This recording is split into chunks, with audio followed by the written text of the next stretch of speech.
উফ, কি গরম রে বাবা! হ্যালো বন্ধুরা, কেমন আছেন সবাই? এই গরমের মধ্যেও চলে আসছি ছোট বোনের বউভাত খেতে। বউভাত কি মিস করা যায় বলেন তো? এত ভালো ভালো খাওন আর খাওন। যাই হোক, বাইরে দাঁড়িয়ে থাকলে তো আর কেউ খাইতে দিবে না, তাই ভেতরে যাইতে হবে। তো যাই, ভেতরে যাই। ভেতরে গিয়ে দেখি আমার বোনের সাজ তখনও কমপ্লিট হয়নি, তাকে তৈরি করা হচ্ছে বউভাতের জন্য।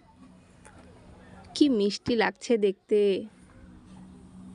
ভেতরে অনেক বেশি গরম হয়। আমরা হাওয়া খেতে গেলাম বাড়ির বাইরে।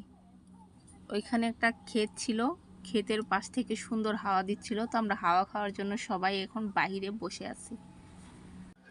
তারপর খাবার খাওয়ার জন্য আমাদের ভেতর থেকে ডাক আসলো। আমরা খাওয়া দাওয়ার পর্ব শেষ করে একটু রেস্ট নিয়েছিলাম।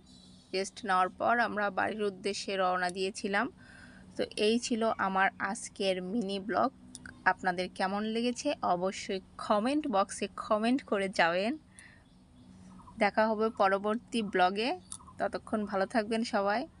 আজকের মতো বিদায় নিচ্ছি।